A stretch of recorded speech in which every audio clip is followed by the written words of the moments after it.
Hey you guys, I am out and about. My daughters had a well visit today, and of course I wasn't going to miss that, you know, with the coronavirus and stuff. Things are just completely backed up.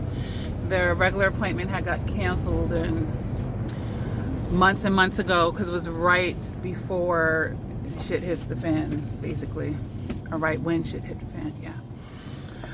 Either way, yesterday at my live chat, there was a survivor that talked about, you know, losing her job, getting into a bad accident, like just feeling like, you know, maybe she lost the most or was losing it all from dealing with this person. And I gave her some suggestions in that video. And today, another angle that didn't come to me in that moment came to me. So it inspired me to just make this video. This is probably not going to be too long, to just address those additional things. If you didn't watch that live chat, and it was in the beginning of it, because she was the first, basically one of the first comments that I read, you can go ahead and revisit that, where she spoke about, like I said, losing her job, getting into an accident, and then believing that knowing that the narcissist sister in this case practiced like voodoo, if you will, and felt like she was trying to use dark magic and dark energy and sending that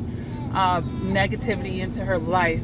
Okay, so in yesterday's video, I did give her some fundamental or some basic spiritual cleansing suggestions to level up on her prayer game in the spiritual warfare that we are in when we are, you know, in bed with the narcissist. And when I say in bed, don't take that literally, just, you know, having that type of energy into your life. Okay, thank you. So I also mentioned to her yesterday, you know, not to put this sister up on a throne, because, you know, there are other powers at play that are way more powerful than that evil bitch. Okay, let's just, you know, and I don't even like to call females the B word. Okay, but the angle that didn't dawn on me yesterday, that dawned on me today as I re-listened to that live chat, was a very obvious one, honestly. But I would like to also say to anyone out there who has,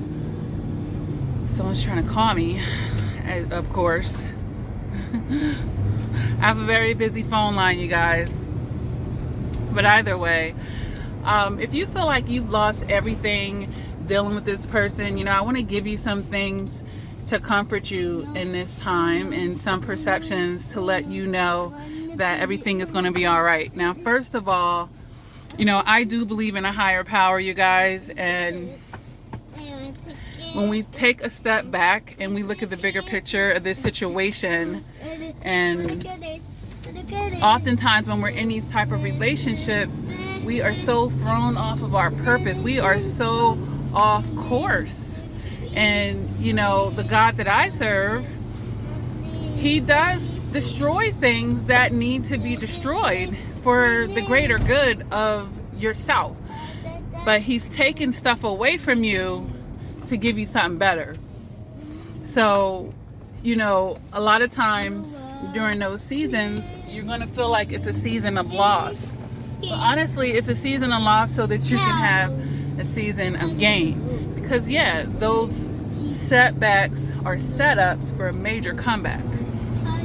And like I mentioned to the girl yesterday, yeah, there is going to be a purge that you're going to go through. But you got to think about it. When you are in the wilderness, he's like, you know what, I got to take all of this away from you. This whole foundation, all of it. We need to start over. We're going to rebuild this whole thing over. And yeah, sometimes that might take him stripping you of all the things that you were comfortable with, and basically taking you out of your comfort zone at that point. And I have been there. And some of us, you know, you live long enough, you might have experienced this more than one time in your life where you started over. But how many of you survived that? And, you know, found your way, and God, he's going to bridge those gaps for you. He's going to make sure you have what you need. He will work through strangers. He will, you know, work through the universe to make sure that you get through, you know. And it's going to be, some of us are more easygoing about this purge than others, because I know that I'm a person that likes security. I'm not always as comfortable with the unknown. You know, I like, where's my next check coming from? How I'm gonna pay this bill? You know, sometimes we do have to step out on faith, you guys, when this is starting to happen. When you've done your best and things start falling off by the wayside, Nay, you trying to compete with me right now? Yeah. Can we have a little bit of quiet time? Okay, thank you. Hold on, honey. Yeah. All right, so don't ask me why I did that. So, when you've done your best and things start falling down by the wayside and falling off your life, that is very divine. You know, that is very divine. It just means that you are going to be redirected somewhere else. And I know, like, it's not the most comfortable feeling, because it's like, well, where? You know, this is where doing that work, being in tune with yourself, and learning how to walk in faith. Because if you've done your best and it's still walking out the door and it's leaving, it's, you know, it's being forced on you, that's divine. All right, and take comfort in knowing where, well, I wasn't supposed to be here, and I guess I'll find out where I'm supposed to be next. All right, so I definitely wanted to just add that angle in there, and just to also say, you know, don't be too proud at this time in your life. You know, some of us were shrewdly independent, which is what made us so attractive to a narcissist. They're like, yo, this person actually might be a little low maintenance. They got their own, they take care of themselves. And, you know, a lot of times survivors are coming from situations where they had to fend for themselves because other people in their lives didn't nurture and care for them. You know, they were there for everybody else, and then in their time of need, it's like, you know, the people drop the ball with you and they're unable to return that favor because, you know, a lot of times you're with those toxic people or you're surrounded by them, which is why, you know, we end up having to clean house and definitely revisit or rearrange our connections with other people, because we deserve to be reciprocated as well.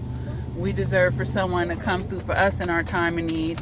But, you know, God is so merciful. That's when he tends to work through strangers, you know. And they'd be like, dang, it was a bunch of strangers that helped me during my time of need. Not even my family or friends or, you know, all those toxic, narcissistic people that I was surrounded by. Okay? But, yeah, don't be too proud. There are so many resources out there, especially now with a pandemic going on. You know, there may be even more resources. Okay, so don't be too proud right now to, you know, get set up with people in the community that know where these resources are, and they're there to help people in their time of need, and it's temporary. And then when you get back on your feet, hey, you can make a donation, you can give back, or, you know, just be thankful for it, even if it's not all of that. All right, so don't be too proud. Don't be too proud at this time in your life as well. Closed mouths really don't get fed.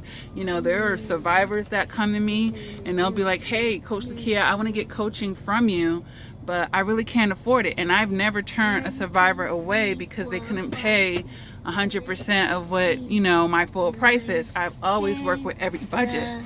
But those are for the survivors that say something to me, you know. They say something to me. I'm always going to work with you. All right. So that's just an example of they were bold enough to say, hey, I really do, but, you know, I was financially abused, or, but because they were willing to open their mouth, they were able to get that discount, and they didn't have to overextend themselves to have the coaching session with me if it was about their needs at the time. Okay. So, yeah, don't be too proud. And if you do have any good family or friends in your life, don't feel like you're going to be such a burden to them. You know, what's the worst that can happen? They can't do it, or they can help you this way and not this way, or they can meet you here or not there. You know, whatever it is. If they really love and care about you, you're blessed to have that in your life. So don't, because survivors have that issue as well. I don't want to be a burden to anyone. We all need help sometimes. We all need help sometimes, and it's okay to ask your loved ones for help and burden them. It's okay. That's love takes that on. Love wants to do that. Okay, if it's in their means to do it. No. So that's another thing that a lot of survivors get stuck in, because no man is an island, and we might want to become an island after dealing with so many toxic people. It's like, well, fuck people. I don't even want to deal with a motherfucker again. But, you know, that's not how God designed this world. You know, we have to work together and network and come together on some level. Doesn't mean that you always have to be up in people's faces, always up in a group, blah, blah, blah, blah. No, but, you know, everyone's going to have time in their life where it took a village, or it took a good friend, or it was the kindness of a stranger. You know, you're not gonna get through this life all by yourself, okay? And especially when you've been traumatized and you have to work on your healing. All right?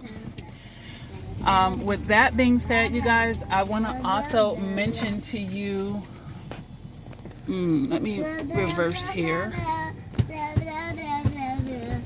See something going on down there, and I don't want no parts of it. With that being said, you guys, I want to remind you that material things are replaceable. Material things are replaceable. And you were talking to someone who has had to start over how many times in my life? I think once. Was it any more than one time in my life that I've like literally legit started over? Once. One time in my life I had that experience where your girl had to start over from scratch. But I took the positive out view on that, you guys, and I made it greater. I made it greater. But material things, you guys, can be replaced. It's really the things on the inside that, you know, that you really have to work on refreshing, because you only got one spirit, you got one soul, you got one body. You see what I'm saying? You can get another car, you could find somewhere else to live eventually, and all of those things, you guys. So we have to keep the right perspective, and a lot of us are caught up in the material, and I understand. And then in those situations where, you know, they really hit the bank and stole from you. Yes. Playground? Okay, baby. So, yeah. But I'm going to end this, you guys. I'm going to end this. But I hope that this helps someone get through their season of rebuilding. Okay? You're going to come out better for this. You're going to have a better foundation because of this, you guys. All right? Hold your head up high and take it one day at a time. And be positive about this new beginning and this fresh start. Be positive about it. It's going to be all right. It's going to be all right. All right. Stay blessed. See you in the next video.